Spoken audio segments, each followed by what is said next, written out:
Hello, the read aloud today is Martha Speaks, and it is by Susan Meddaugh. And you've maybe seen Martha on some TV shows. I believe she is on some of the PBS stations. So this is the book that inspired that show, Martha Speaks. The day Helen gave Martha Dog her alphabet soup, something unusual happened. Martha's brain.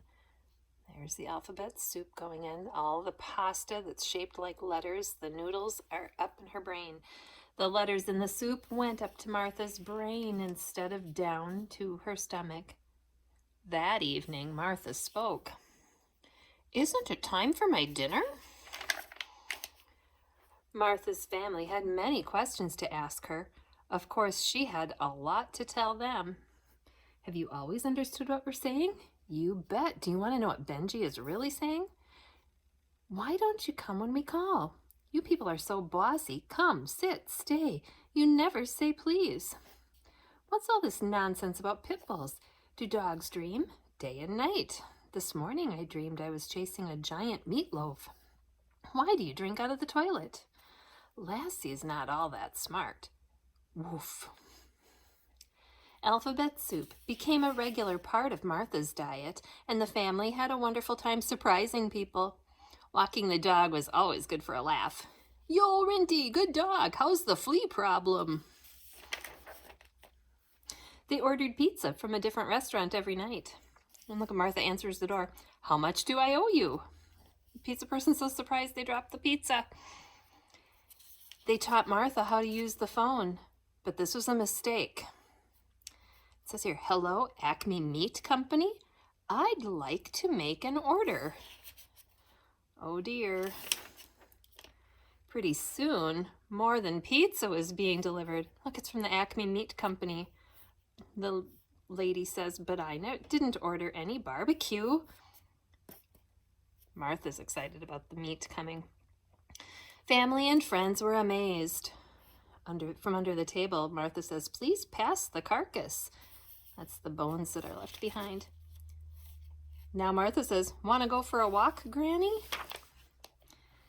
Although there were those who doubted, there's no such thing as a talking dog. Martha always had the last word. "Speak, Martha." First Martha says, "Woof," and then replies, "Just kidding." But there was a problem. Now that Martha could talk, there was no stopping her. She said exactly what was on her mind. "Why is that man so fat?" Ooh, that wasn't very polite, was it? She made embarrassing comments. "Mom said the fruitcake you sent wasn't fit for a dog, but I thought it was delicious." And she always told the truth. Dad asks, "Who did it?" The kids are all pointing to each other, but Martha says, "Helen did it." Occasionally, she wondered why her family was often mad at her. But she kept on talking. She talked through everyone's favorite TV shows. "I've seen this program. Want me to tell you what happens? The giant reptile did it, and the little kitten gets blamed. But it's okay because Ninja Woman and Environman team up to save the little kitten and, of course, the world except her own." She talked while they were trying to read.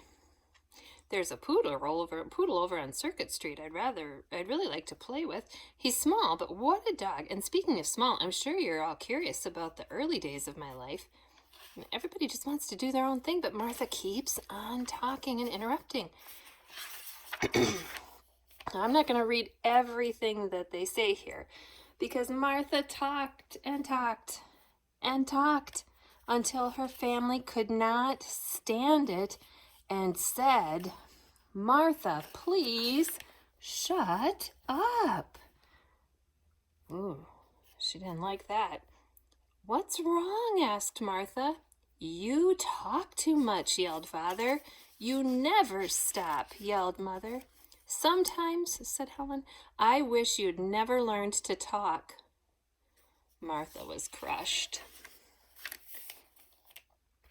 The next day, Martha did not speak. She didn't ask for her dinner or to go out. She offered no opinions, but lay quietly beneath the kitchen table.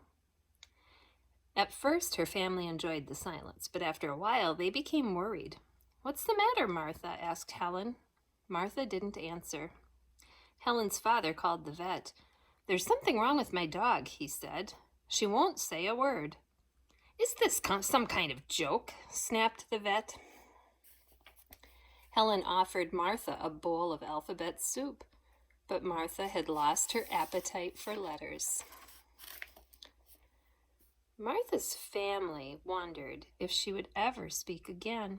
And then one evening, when her family was out, Martha heard the sound of glass breaking. "A burglar," she gasped. "I better call the police." She carefully dialed 911. But when she opened her mouth to speak, yip, arf, arf, arf, arf, woof.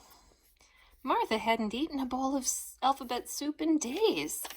Martha raced to the kitchen. She barked, she growled, she tried to look ferocious. Grrr. The burglar wasn't frightened. He picked up a pot from the stove. "Uh-oh," thought Martha, "it's Taps for sure," meaning she thinks that she's going to get hit and maybe even get killed by the burglar. But to her surprise, the burglar put the pot down on the floor in front of her. "Here, doggy," he said, "have something nice to eat." The burglar smiled as he closed Martha into the kitchen and went back to work. "Dumb dog," the burglar said. "Lucky for me, you like alphabet soup." When Martha's family returned, they found the police removing the burglar from their house. "How did you know he was robbing our house?" asked Helen. I wonder if you all know how the burglar got caught. "Well, we got a call at the station," said the officer. "Some lady named Martha." "Good dog, Martha," exclaimed her happy family. "You're so right," said Martha. Now Martha eats a bowl of alphabet soup every day. She's learning what to say and when to say it, and sometimes she doesn't say anything at all, at least for a few minutes. Good dog.